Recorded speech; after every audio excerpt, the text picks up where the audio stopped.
Chapter 11. Agent Mary Ryan. Mary cringed as the lukewarm coffee filled her mouth. A winter chill hung over the city, refusing to let spring in.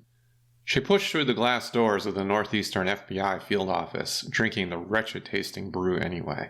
How else would she be able to wake up and face the day without her caffeine fix? The wind whipped at her thin blazer, making her feel naked before the winter cold. Why hadn't she worn her jacket?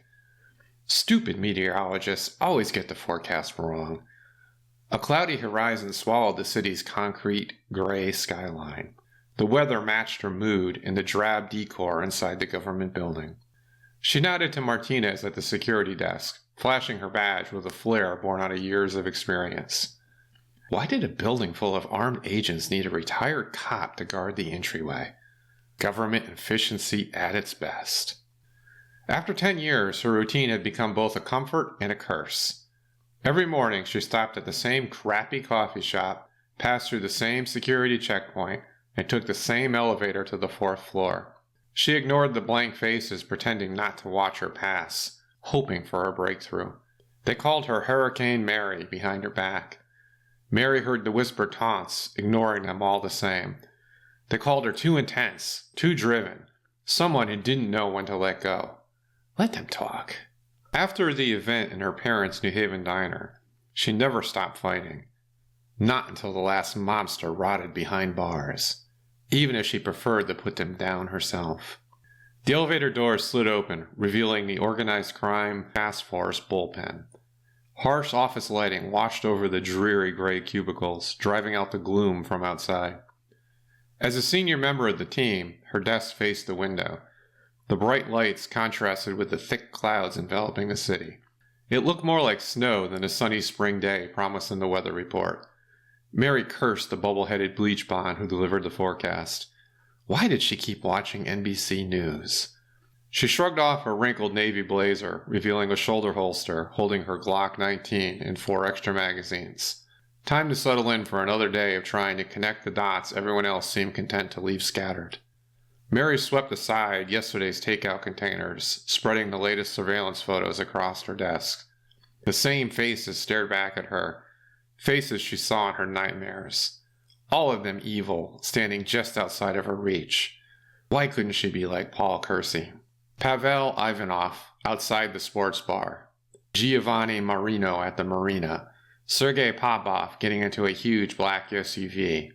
All of them moving pieces around the board while some unknown crime boss stayed 3 steps ahead of the FBI.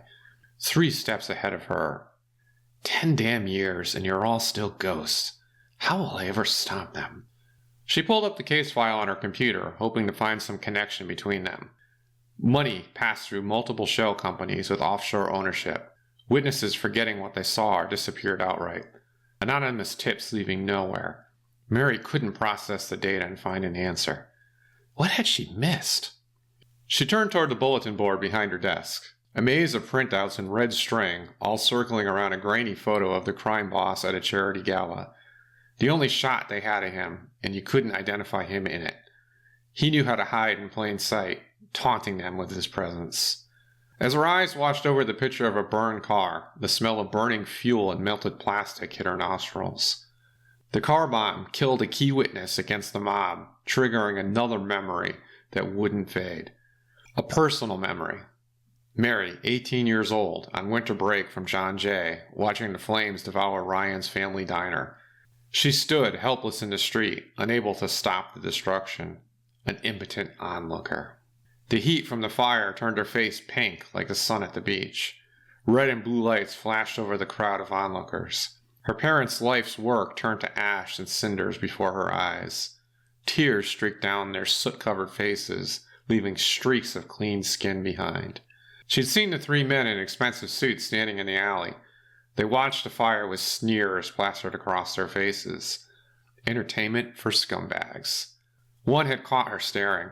His sneer transformed into a wide smile. He lifted a phantom drink and a mock toast. A clear message of the penalty when you don't pay your protection money. Mom and Dad used their insurance money to rebuild the restaurant, but their fighting spirit broke that night, worrying about their safety. They sold the rebuilt diner 2 years later, escaping to Florida. But Mary stayed behind, carrying the experience with her like extra magazines on her belt, her own version of insurance against the day she'd need it.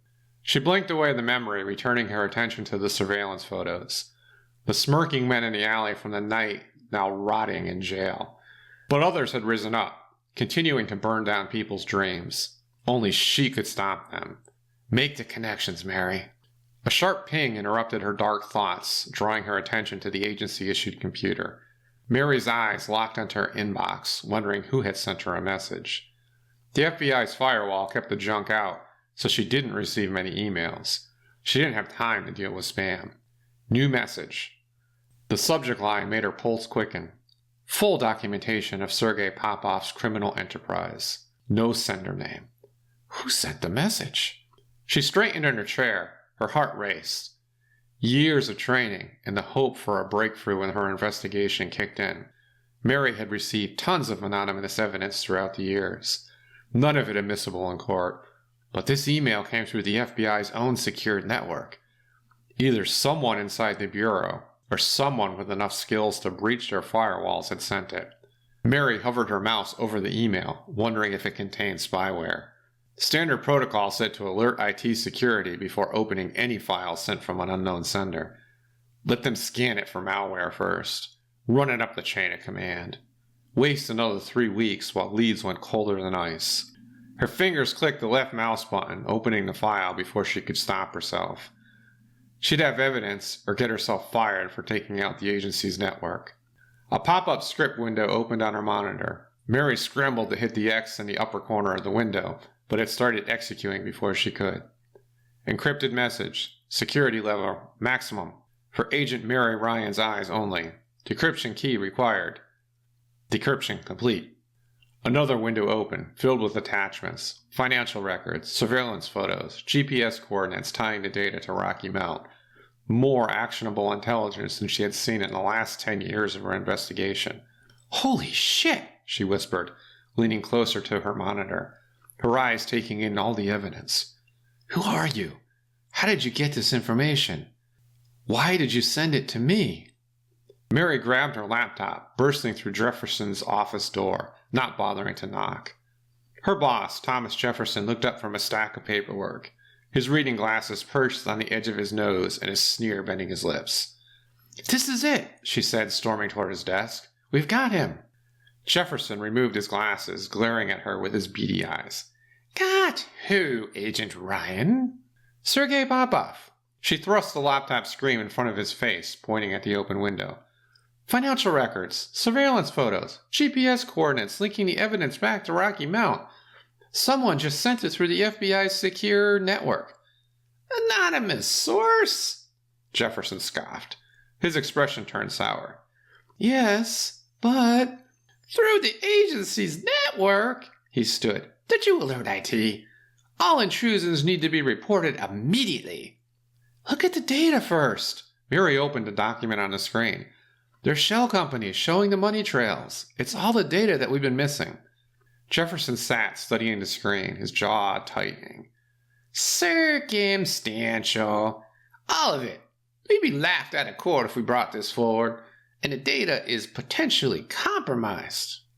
Are you serious? Mary's cheeks turned red. We've been chasing Popov for years, and now we finally have an anonymous dump of unverified intel. Jefferson cut her off. Fabricated intel at best. Or worse, information designed to mislead us. A waste of our time and resources. You know better than this, Mary. What I know is that you're too much of a coward to take action against the mob. The words came out laced with venom before she could stop them. We sit here gathering dust, twiddling our thumbs, while their organization grows stronger and more powerful. How many more witnesses need to die? Jefferson's voice turned to ice. His eyes stared daggers at her. Watch yourself, Agent Ryan. Your passion for this case is admirable, but it's clouding your judgment. We move on verified intel, not anonymous tips wasting our time. So your answer is to do nothing? We do our jobs properly. Build the case methodically. He pushed her laptop back across the desk. Focus on collaborating evidence through multiple sources. Until then, we proceed as planned. Delete those files, notify IT, and then get back to work. Mary gripped her laptop with white knuckles. She slowed her breathing, willing her heart to return to normal. Yes, sir. And Mary, Jefferson called out as she reached the door, make sure you alert IT about that breach now. Don't make me act or you'll be looking for a new job. Mary shuffled out of her office, slumping into her chair. Her laptop crashed onto her desk with a thud. 10 years of experience as a field agent, and Jefferson still treated her like a rookie. She knew the difference between good and bad intel. The IT support icon glowed on her screen. Glancing at it, she decided to make them wait. Methodical, she muttered to herself, mimicking Jefferson's Boston accent. How did following the system help when they bombed Martinez's car? Or when the DA's star witness vanished? The system never helped her parents recover from the arson. Screw the system. The window with all the files from the email filled her screen. Mary clicked through the attachments again, one after another. Each document screamed of legitimacy. Bank transfers to the Cayman Islands. Photos of Russian mobsters at locations the FBI hadn't known about. Meeting times, names, topics discussed, complete dossiers on each member. So much information. But something still didn't add up. Whoever gathered all this information had to be omniscient. She dug into the email's properties, hunting for headers, routing information, anything to trace its origin. Nothing. Someone scrubbed the metadata squeaky clean. Too clean. They knew more than most elite FBI cybersecurity experts. How could this be some anonymous tip? She whispered to herself, fingers hovering over the keyboard. Someone high up on the inside of their organization knows something. Who else could have assembled all this? A smart agent would play by the rules, following orders. Delete the files, report the breach to IT, then return to gathering dust in the archives. She'd end up in jail if wrong about this source. Mary's eyes drifted to the photo of her parents' diner from before the fire. They stood in front of the building with their dreams shown on their faces. A far cry from the hopelessness they felt afterward. Being smart and playing by the rules wouldn't cut it anymore. She pulled up the GPS coordinates for Rocky Mount, verifying the metadata on the surveillance photos. If Popov's people still operated there, maybe she could... Mary's desk phone interrupted her thoughts. She gasped as she read the caller ID. Unknown caller.